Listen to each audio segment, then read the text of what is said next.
오늘의 제목은 소통을 막으시는 하나님이라는 말씀으로 제목을 잡았습니다.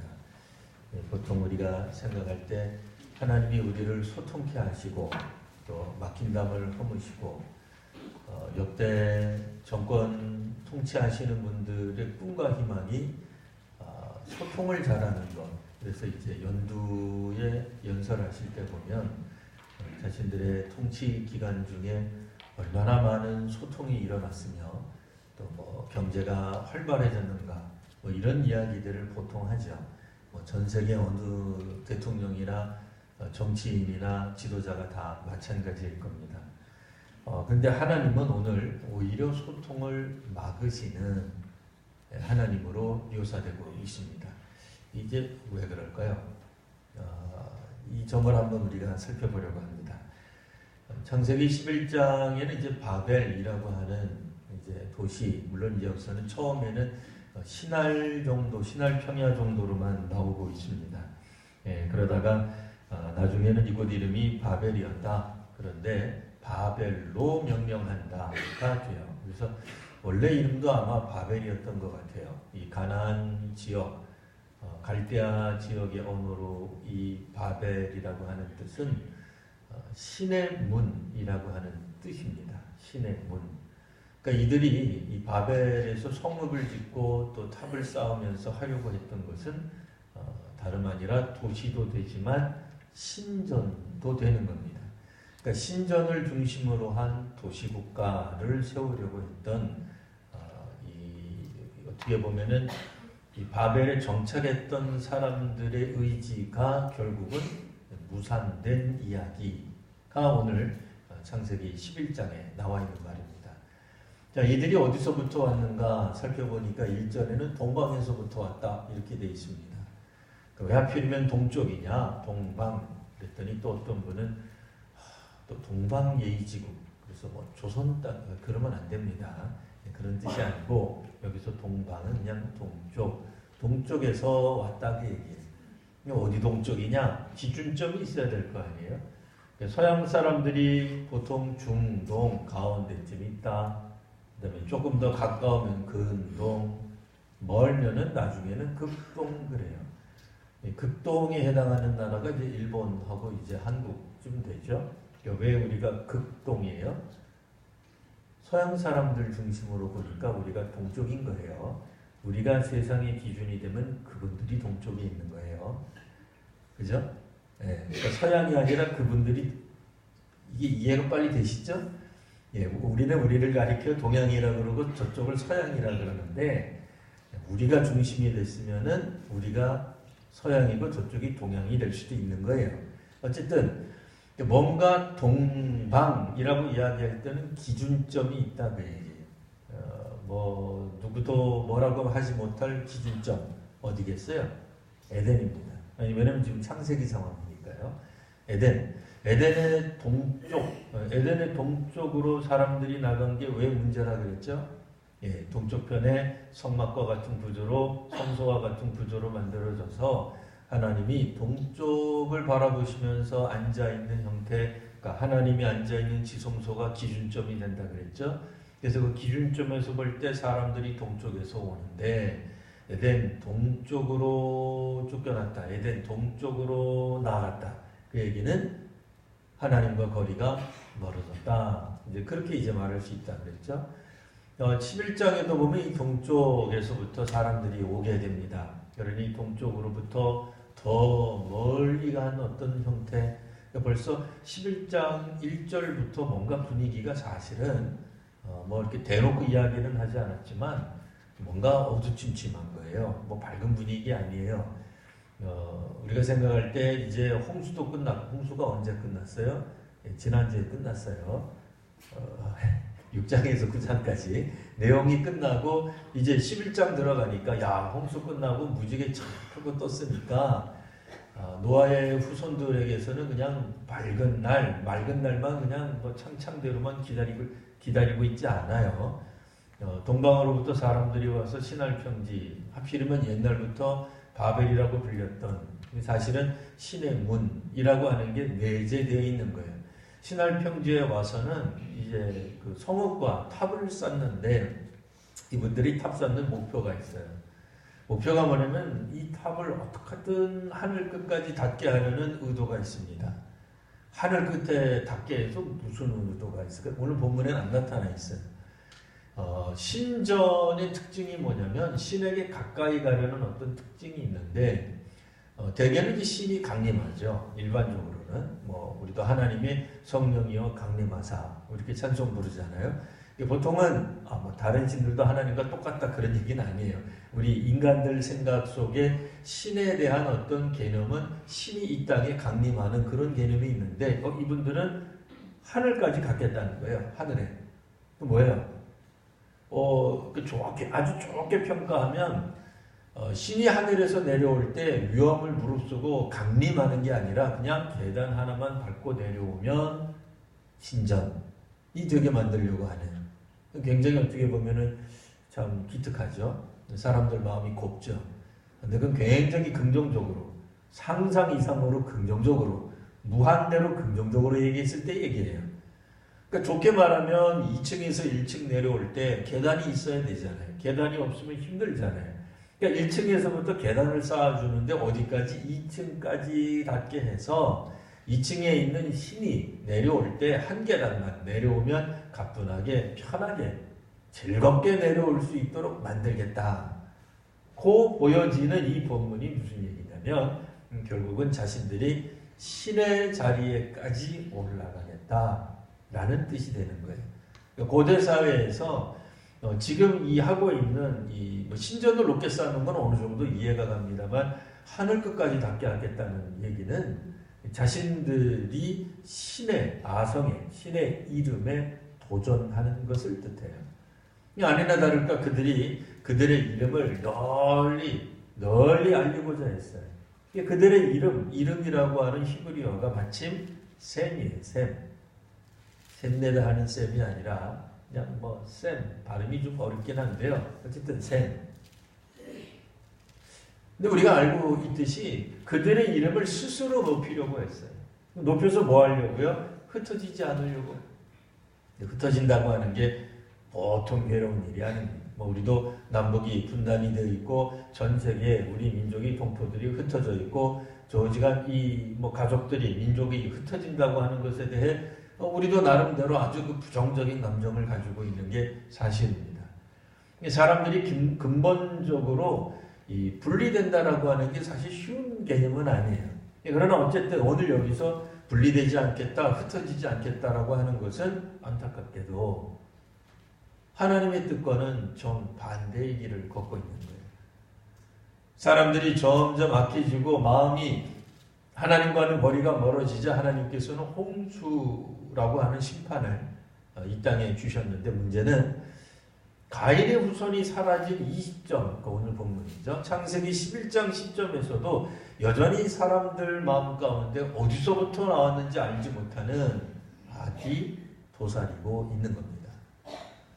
그러니까 그 이전에는 동생을 죽이거나 혹은 자기의 상처 때문에 사람을 죽이는 정도로 끝났다면 여전히 창세기 전반부 앞부분에서도 나와 있던 것처럼 하나님이 그런 얘기 하잖아요. 이들이 선악을 알게 하는 나무의 열매를 먹게 되어서 나중에라도 생명나무 먹게 되면 이거 문제가 복잡해지니 뭐겠어요. 정말 문자 그대로 하나님의 영역에까지 그들이 도달할 수 있다. 물론 하나님이 두려워한다고 해서 사람이 신의 영역에 도달하는 건 아니에요. 그런 뜻은 아니에요. 근데 문제는 사람들의 마음이 뱀이 또 그렇게 이야기했거든요. 너희들이 선악을 잘 분간하게 돼서 하나님처럼 될 줄을 이런 표현이 나오거든요.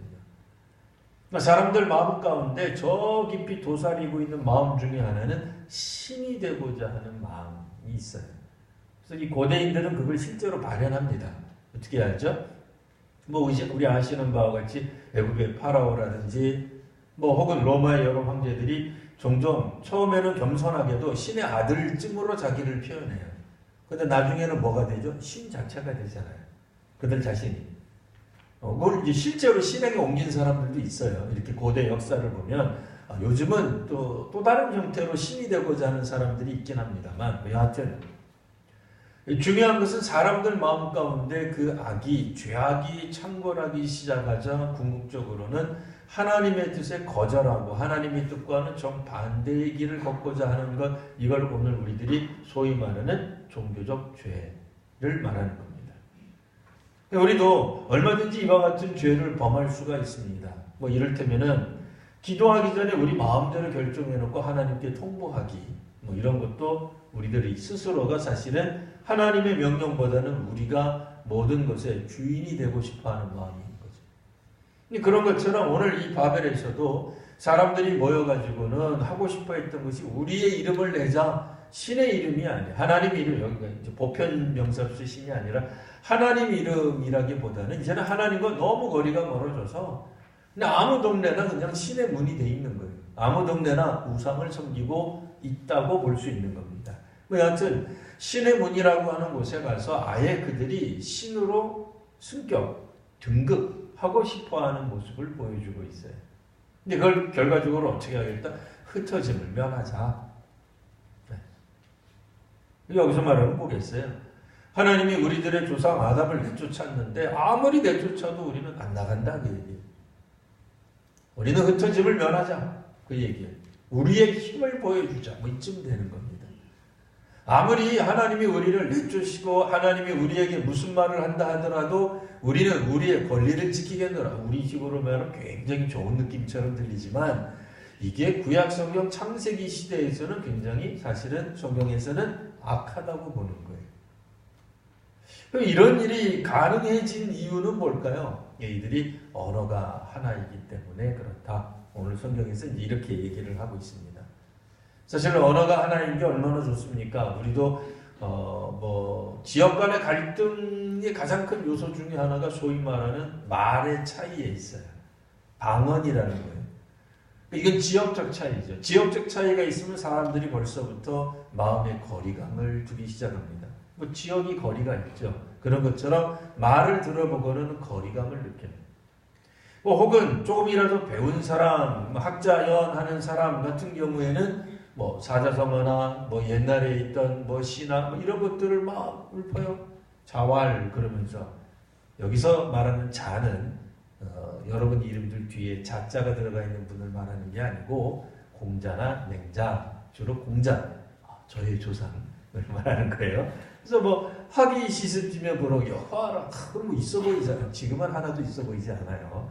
지금은 영어를 말해야 있어 보이지 한자 말하면 하나도 있어 보이지 않는데 그런 이야기, 그러니까 사람들도 그냥 서울말, 표준말을 쓴다 하더라도 거기에 말끝마다 무슨 영어나 혹은 불어나 요즘 그런 거 섞어서 사용하면 되게 유식해 보여요. 근데 어떤 사람은 말을 해도 굉장히 이게 좀 약간 밑에 언어를 써요. 그러면 어떻게 돼? 거리감을 느끼는 거예요.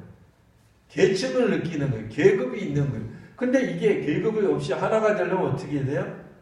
말이 같아야 돼. 언어가 같으면 평등해진다는 느낌이 들어요. 그래서 어떤 분들은 영어를 되게 좋아해요. 영어에는 존댓말이 없다.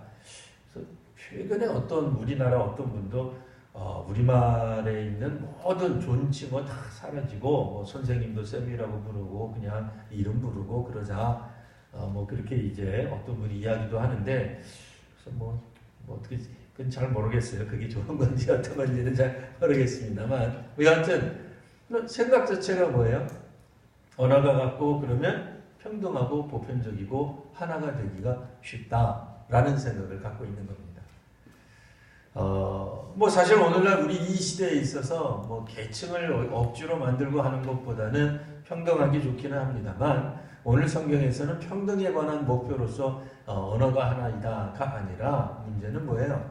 이 언어가 하나일 때 나타나는 현상 중에 하나가 평등만 있는 게 아니라 오늘 본문에서는 죄악을 다루고 있기 때문에요. 죄악을 실행하는 데 있어서 이들이 한 마음이 되더라고요. 이건 이제 문제가 되는 거죠. 악을 행하는데 이들이 한 마음 한 뜻이 되고 한 언어를 통해서 의사소통이 되면 뭐가 되겠어요? 전에는 조금 뭐라 그럴까요? 죄악이 약간 좀 개인적 특성이 있었어요. 개인적인. 그러니까 하와가, 뱀이, 이런 어떤 개인적인. 가인이 아벨 죽인 건 잘한 건 절대로 아닙니다만 가인 개인이 라멕, 가인의 후손 중에도 라멕이 있고 아담의 후손 중에도 라멕이 있습니다만 어쨌든 가인의 후손 라멕이 사람을 죽여놓고 자기는 그래도 살아야 되겠다는 생각에 벌벌 떨면서 가로 열고 가로 닫고 그 얘기는 성경에 없습니다. 벌벌 떨면서는 다른 사람 죽이는 데는 그렇게 용감했던 라멕이 자기를 상해하는 사람들에 대해서는 뭐라고 얘기해? 가인에게는 하나님이 내리시는 벌이 7배지만 나한테 누군가가 보복하면 77배나 받을 거다. 참 저도 엄살이 심한데 이 사람은 엄살이 더 심해요. 엄청나게 마음이 참 그렇게 뭐라 그럴까? 뭐 어쨌든 그런 분이에요. 근데 그래도 그 개인적 특성이라고 말할 수 있습니다. 근데 노아가 이제 노아 때 홍수가 일어나기 직전부터 나타났던 현상 중에 하나가 모든 계층의 사람들이 다 포악해져요. 이제는 개개인들을 뛰어넘어서 거의 집단적인 이런 어떤 죄악의 모습을 보여주고 있는데 그걸 아주 분명하게 드러나는 또 현상 중에 하나가 오늘 창세기 11장에 나오는 바벨에서 탑을 쌓는 이야기들이에요. 그러니까 이들이 언어를 하나를 가지고 우리의 흩어짐을 면하자. 어떻게 보면은 이런 일을 하려고 그러면 뭐가 필요해요? 중앙 권력이 필요한 거죠. 중앙 집중적인 권력이 필요하게 되는 겁니다. 예전에 우리가 아시아에서 뭐 다양한 형태의 이제 학문들이 있습니다. 뭐 서양적 학문만 있는 게 아니라 아시아에서 어쨌든 고민하고 생각하는 학문 같은 것들이 있는데 뭐 일종의 이제 뭐 신학 같은 경우에는 예전에는 우리 같으면 뭐 민족 신학이라든지 뭐 혹은 저쪽 라틴 아메리카 쪽에서는 해방 신학이라든지 혹은 이 아시아 쪽에서는 이제 뭐 바퀴 신학이라든지 뭐 이런 것들이 있습니다. 근데 이런 이제 신학적 관점에서 보면 만리장성 같은 것들이 중국의 굉장한 대업이지만 그 일을 하기 위해서 수많은 사람들이 죽어야만 되죠. 간단한 게 아니죠. 하늘까지 닿는 탑을 쌓으려고 그러면 이거는 중앙 집권적인 권력이 있지 않으면 불가능한 거예요. 모든 사람들이 평등한 사회에서 누가 이런 걸 하겠습니까? 그러니까 그런 의미에서 보면 이분들이 추구했던 바가 뭐냐? 소위 말하는 중앙 집권적인 권력을 추구하는 어떤 그런 형태의 나라 혹은 도시국가를 추구했다라고 볼 수 있습니다. 자, 이제 문제는 이런 일들이 과연 가능하겠는가? 물론 궁극적으로는 가능하지 않습니다. 로마 황제가 자기 자신을 신의 아들 혹은 신 자신이라고 말한다고 해서 그 자신이 신이 되는 게 아닙니다. 그래서 신격화 정도는 되겠죠. 뭐 신이라고 우리가 불러주는 것 정도는 되겠으나 신이 되지는 않죠. 물론 이제 신격화라는 단어 자체가 물론 이제 신화 라는 뜻도 되긴 합니다만 여하튼 하나님이 이들을 그대로 내버려 두셨다가는 오히려 집단적으로 우리식으로 말하면 어떤 공동체가 집단이 국가가 잘못된 방향으로 나아가기 때문에 하나님이 원래적으로 생각했던 생육하고 번성하는 것과는 거리가 멀게 됩니다. 그런 의미에서 하나님은 이들의 행위를 막으시려는 계획을 세우시고 실제로 하나님이 이 땅에 내려오셔서 사람들을 지켜보시고 계단을 통해서 신전을 통해서 내려오신 게 아니라 그냥 하나님이 하강하시죠. 그냥 강림하셔서 라는 뜻이에요. 하나님이 계단을 밟고 사람이 여전히 아직도 성공하지 못했어요. 그리고 하나님이 이제 이들을 막으시는 방법이 언어의 혼잡, 곧 소통을 막으십니다. 사실은 오늘 우리들이 어떤 민족이든 공동체든 발전하려고 한다면 사실 소통이 잘 되기를 바라고 한 목소리를 내고 한 마음으로 가는 것이 옳은 일인데 오늘 성경에서는 자칫 하나님이 그것을 막으시는 것처럼 보이기는 합니다만 사실 사람들의 이 불통이 어디서부터 왔느냐에 대한 설명이라고 이해하시면 됩니다. 이 불통은 결국 사람들이 집단적으로 하나님의 권위에 도전한 것이라고 말할 수 있습니다. 자신들의 이름이라고 하는 이 히브리어로 셈을 널리 펼치고 그들 스스로를 높이기를 원했으나 사실은 이미 하나님이 노아의 아들 중에 한 명, 함, 셈, 야벳, 셈을 주셔서 똑같아요. 단어가 똑같아요. 셈이라는 아들을 주신 거예요. 그 얘기는 뭐예요? 창세기를 따르면 하나님은 이미 사람들을 높이시려고 계획하시고 높이시려고 그 이름이라고 하는 셈이라는 아예 사람의 이름을 노아의 자손에 넣어주신 거예요. 하나님을 온전히 믿기만 하면 사람들은 언제나 하나님의 능력으로 하나님의 도우심과 은혜로 높아질 수 있습니다. 근데 그들 스스로 신의 자리에까지 올라서 그들의 이름 셈을 널리 알리기를 원한. 그래서 그러니까 창세기 11장에 대해서 언어 유해가 많이 나와요. 바벨이 원래 갈대어로 신의 문이라고 그랬잖아요. 근데 히브리어로 바벨 정확하게 그런 발음은 안 나지만 거의 흡사한 이름으로 나오는 바벨이라고 하는 뜻은 흩으시는 거예요. 혼돈이 되는 겁니다. 그러니까 그들은 신의 문을 향해서 나아갔지만 결국 그들에게 주어진 것은 뒤섞임, 혼동뿐이었다라는 얘기입니다. 지금도 이 땅 위에서 누구든 신의 문에 도달했다고 생각하는 사람, 또 신의 존재에 다 올랐다고 생각하는 사람들 속에 나타나는 현상이 뭐예요? 뒤섞이고 혼란해지고 혼잡해지고 혼동만 일어나는 거예요.